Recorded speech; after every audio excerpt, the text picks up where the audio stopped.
Hello! So, I've made 2 builds so far for the 2024 D&D Player's Handbook release, and I've been reviewing some of the feedback. Been seeing things like, these stats don't make any sense, or this build has terrible damage, or why did you forget to pay rent last month? And these sorts of comments truly miss the point of this channel. First of all, in California we have squatters' rights. And second of all, at D&D and Dumb, we are here to craft the dumbest possible builds for the dumbest possible players. I don't know where anyone got the idea that I was somehow gonna make the best builds possible for the 2024 D&D Player's Handbook release. But wherever you got this idea, just know that it is sort of like a misconception, misinformation, if you will. What we really do at this channel is we optimize for terrible features such that they are usable. We optimize for style and aura. I want you to sit down at your table with a build like this and have the guy next to you playing the optimized Berserker Barbarian look at you like you have a head injury, only for you to turn around and style on this kid time after time after time. You are going to sit at your table with builds that are versatile, that are unique, that drip and ooze aura.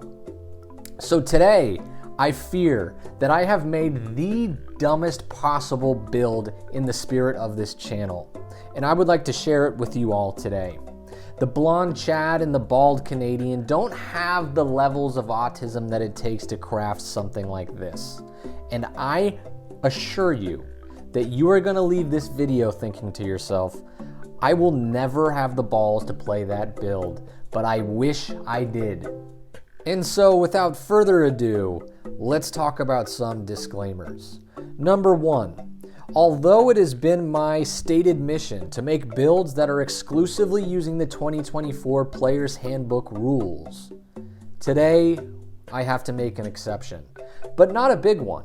Today we're going to be using Booming Blade. Booming Blade is technically a compatible rule with the new rule set, but in the past, I've steered away from it as it is the most optimal, like, Gish cantrip thing in comparison to, like, a True Strike, or I guess that's it, right?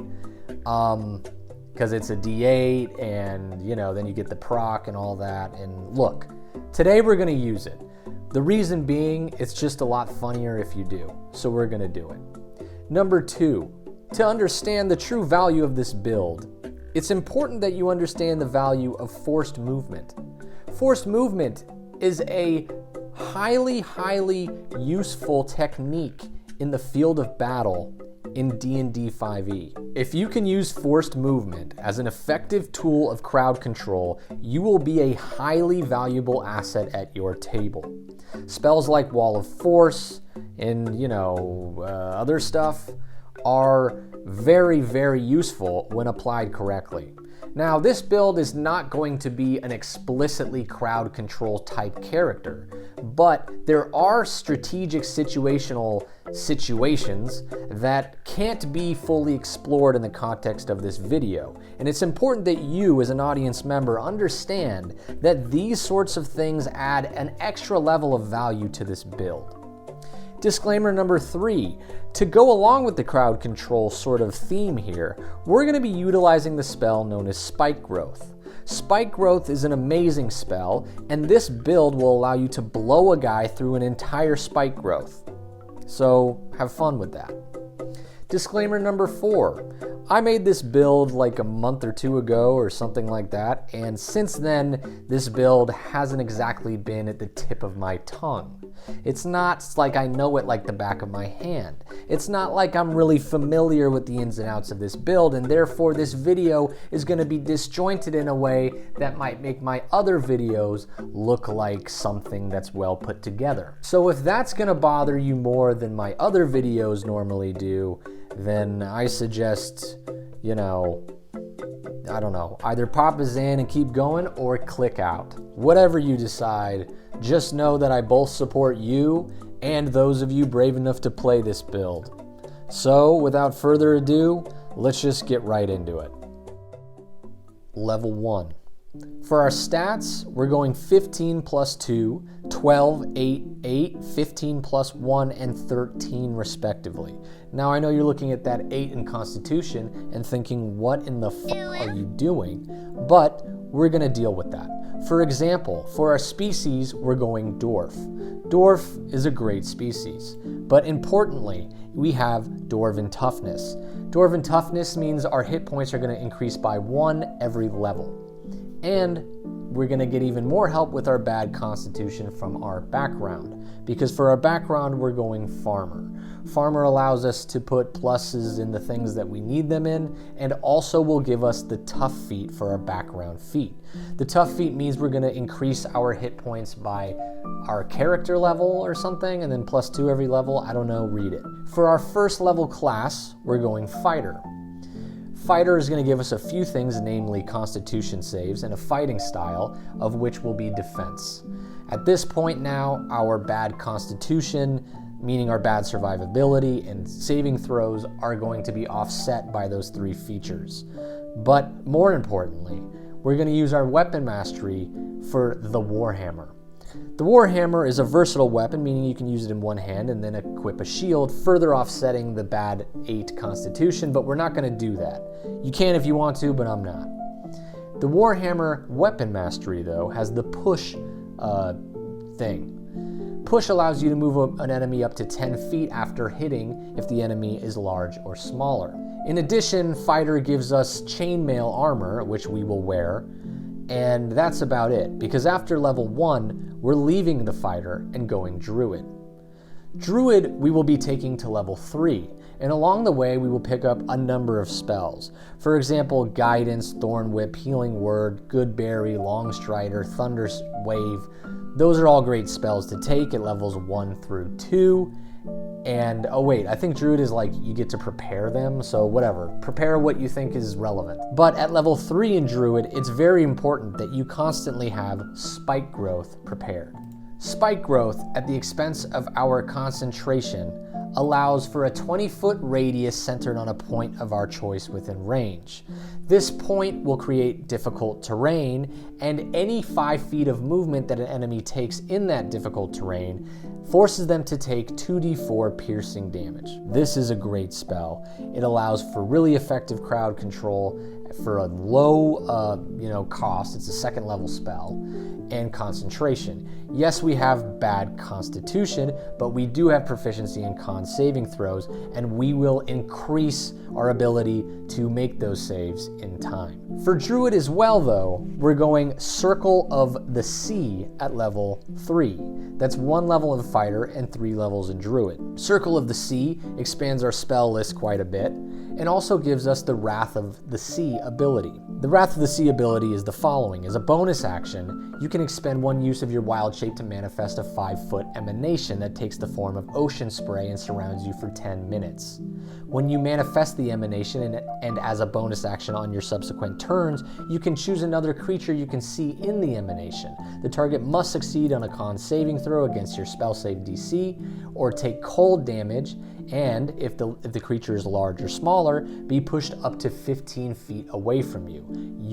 To determine the damage, roll a number of d6s equal to your wisdom modifier. Our wisdom mod is +3 because we have 16 wisdom, and our DC is decent. I'm not going to do the math, but it works, or whatever. At this level, it's fine. So, strategy from level 4 is the following. You are going to cast Spike Growth directly behind an enemy. You're then going to walk up to them and use your bonus action to use your Wrath of the Sea ability. On a failed save, they will be pushed 15 feet away from you and 15 feet into the Spike Growth, forcing them to take the damage of both the Wrath of the Sea and the Spike Growth. This will result in 25.5 average damage, or a true average of 15.3 damage if you factor in the percentage that they might succeed on that save. This is sort of the preliminary strategy of this build. you will be constantly casting spike growth and then forcing enemies through that spike growth. Now, you will have a variety of ways to do that, but at level 4, this is the most optimal way. But just so that we're clear, you also have access to the spells that I mentioned earlier, in addition to good level 2 spells like Pass Without a Trace, Aid, and Hold Person. At level 5, we're leaving the Druid, and we're multiclassing into our third class of the day. And that class will be Warlock. At level 1 of Warlock, we get invocations, and one of those invocations will be Eldritch Mind. Actually, we only get one invocation at level 1 Warlock, and like I said, it will be Eldritch Mind. For spells, take kind of whatever you want, but I suggest Armor of Agathis.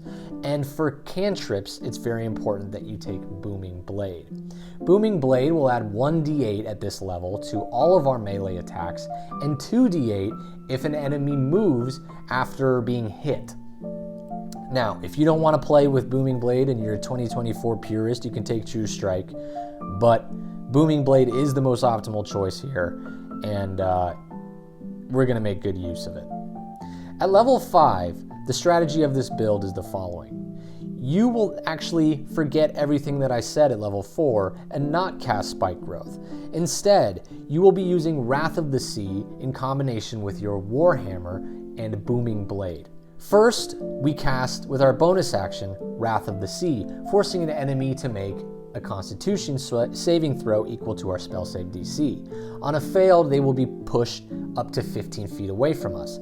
For now, because we don't have much use of that 15 feet, unless you do in specific situations, I suggest that you don't actually move them that distance. Instead, you just swing on them afterwards with your booming bladed Warhammer and push them using your push ability from the Warhammer, forcing them 10 feet away from you after the 2 effective attacks land. The following damage will then result.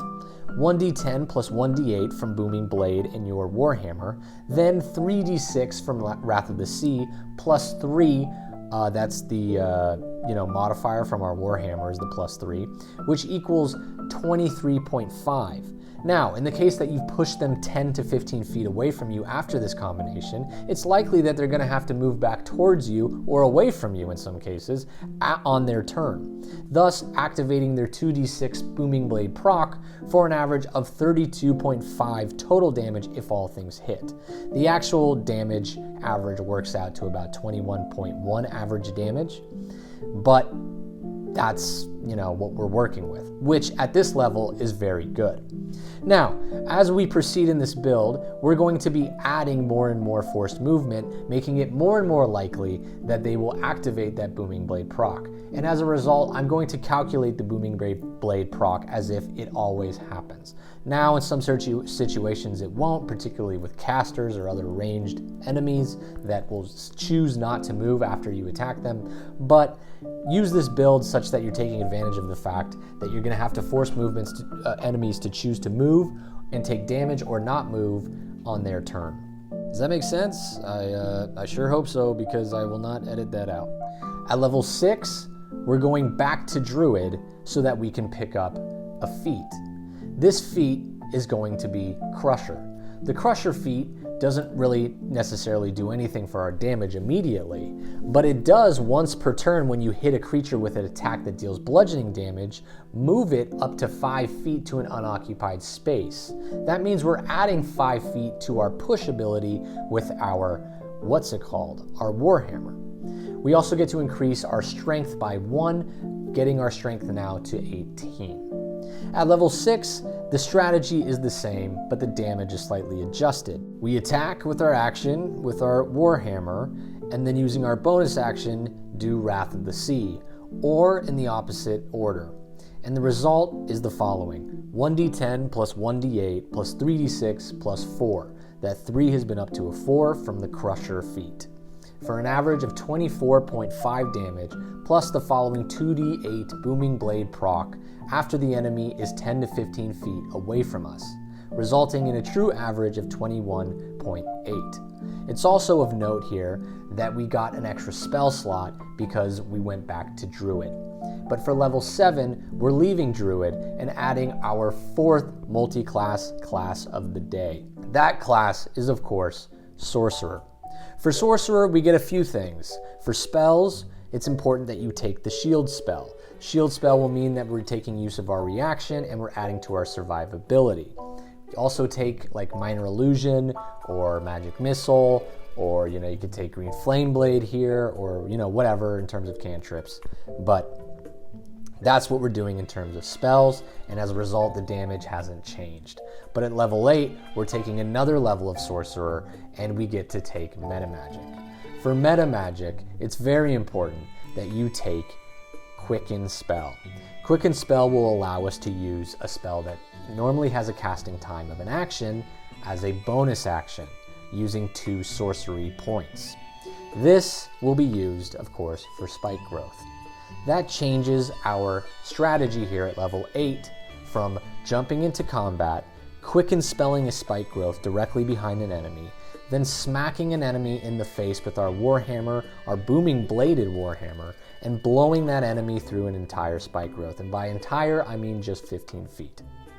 The resulting damage is the following: 1d10 plus 1d8 for Booming Blade, plus 6d4, because you get 2d4 for every 5 feet of movement, plus 4, for an average of 29 damage, and then the added Booming Blade proc, as the enemy will end its turn 15 feet away from us, proccing that damage on their subsequent turn when they choose to move, again subject to strategy. But it's important to realize here that that total force movement of 15 feet is because we have the push property on our Warhammer in conjunction with the Crusher feat. This means that we're getting a true average damage of 25.2 damage. That is very decent damage for level 8, including that forced movement and the Spike Growth CC capabilities. But it's also important to realize that we get to use our spell slots as sorcery points for free, because that is a feature of the 2024 rulebook. At least I think it was just a feature of the 2024 rulebook. Could have been in the 2014. I don't really remember. But the point is, you might be thinking, hey, well, we can't quicken a Spike Growth willy-nilly. Actually, yes, you can, because you can convert those Druid spells into sorcery points for free. And then with Warlock, we also get some spell slots that come back on short rests, and so we got plenty of resources to go around, and we're only going to get more from here. At level 9, however, we're going back to Fighter, and at level 10, we're taking another level in Fighter, and this is where the build truly comes together. At level 10 of Fighter, we get Action Surge. Well, we got that at level 9. And we also got Tactical Mind at level 9, which adds uses for the second wind thing, which I didn't mention we get at first level.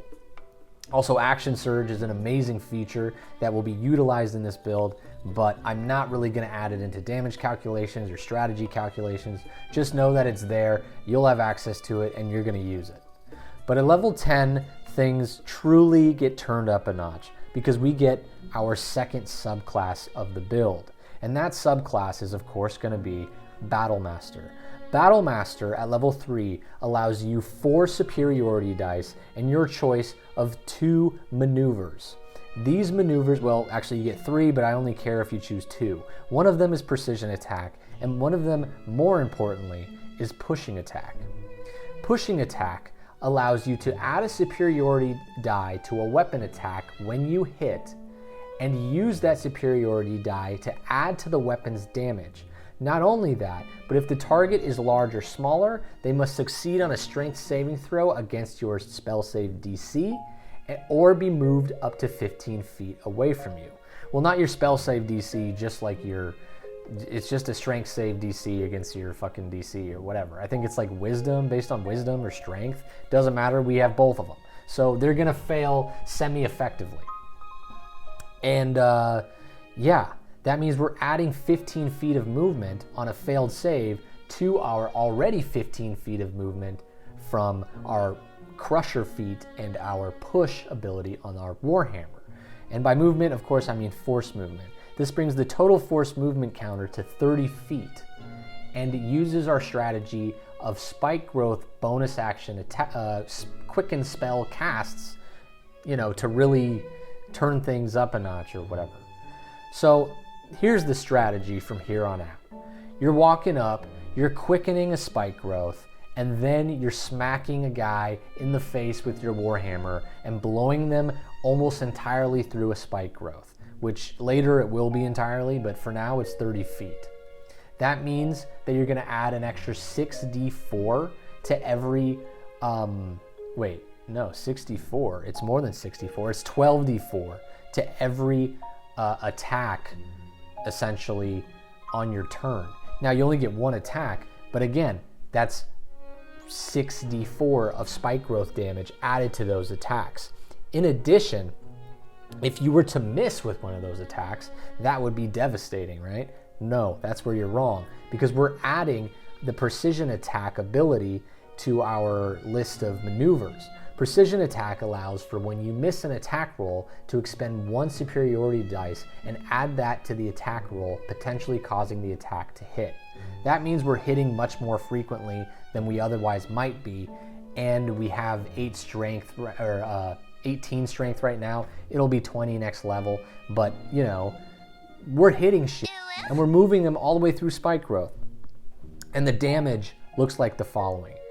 First of all, a quickened bonus action spike growth cast directly behind an enemy, followed by a booming bladed warhammer pushing attack, resulting in 1d10 plus 1d8 plus 64 plus 4. Then the push attack of 1d8 plus 64. Now all of it is added together simultaneously, of course, like the way this math is laid out might be kind of confusing, but hopefully it isn't. The result, though, is 48.5 damage, and the enemy being pushed 30 feet away from you, stuck in a spike growth.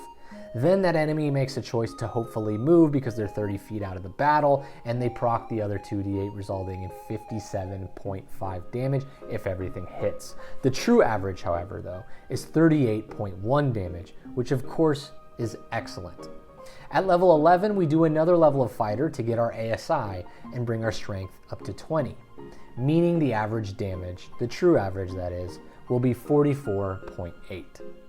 At level 12, though, we're going back into Warlock to really max out our forced movement.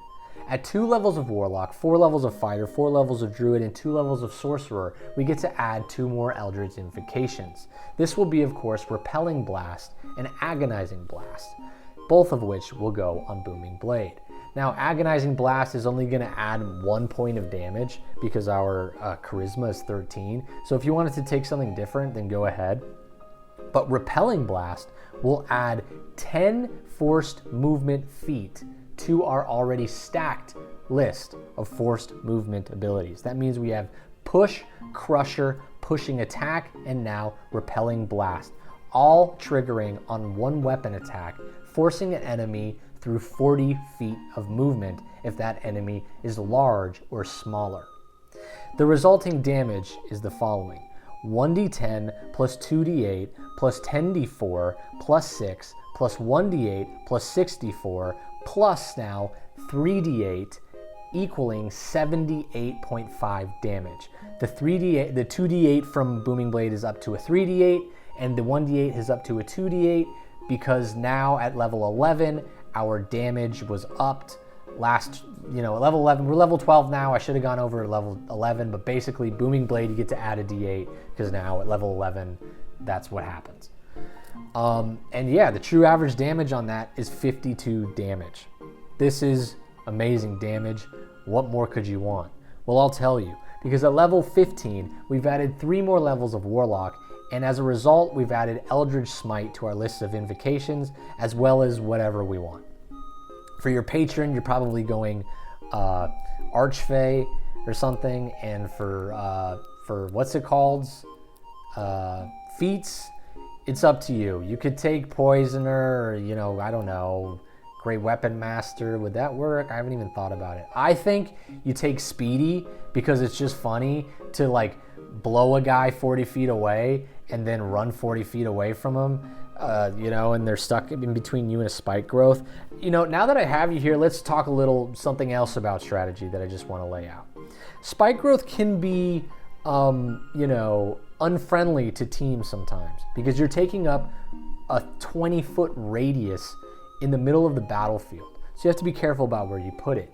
Maybe not. Because with a build like this, you can essentially put down a spike growth blow a guy 40 feet through it to the other end, and then dispel the spike growth. You don't actually have to keep it up, because next turn, you're just gonna quicken another spike growth because you have the spell slots and you have the sorcery points. So essentially the strategy is to quicken a spike growth behind an enemy, blow that enemy through it, then turn around on your next turn and unconcentrate on that spike growth, run at a different enemy, and rinse and repeat the same strategy. You can ultimately dispel spike growth at the end of every turn if they're going to obstruct your own teammates, because the only reason you're keeping it up, or the only way you're keeping it up, is through concentration, and you can release that concentration at any moment of your choice. But for level 15, just while we're going through it, you're going Archfey Patron, you're going Eldritch Smite, that's adding 4d8 to your attacks, and not always, but many of the ways. And you're gonna do a ton of damage as a result. The following damage is this: 1d10 plus 2d8 plus 10d4 plus 4d8 plus 6 plus 1d8 plus 64 equaling 83 plus the next Booming Blade proc, which is 96.5, or a true average of 64.6. This is fantastic damage, and also you have tons of spells, you have tons of skills, you have tons of, lots of shit. You can churn into like a spider whenever you want, because hey, guess what? I'm a druid, right? This is amazing, okay? But it gets even better, because at level 18, we're adding a 5th class and a 4th subclass to this build. At level 18, meaning really at level 16, you leave Warlock and start adding levels of Ranger up to level 18, such that you add Gloomstalker to the list of subclasses. For Gloomstalker, you get to do, add the Dreadful Strikes, which is 2d6 once per turn. And the resulting damage looks something like this: 1d10 plus 3d8 plus 10d4 plus 4d8 plus 2d6 plus 6 plus 1d8 plus 64 plus that 4d8 after they proc it, averaging 75.6 total damage at 18. Now, you could get better damage probably at 18, but this is amazing damage, right? This is amazing damage. So yeah, that's the build, right? Basically walk up, quicken his spike growth behind a guy, then blow him through it.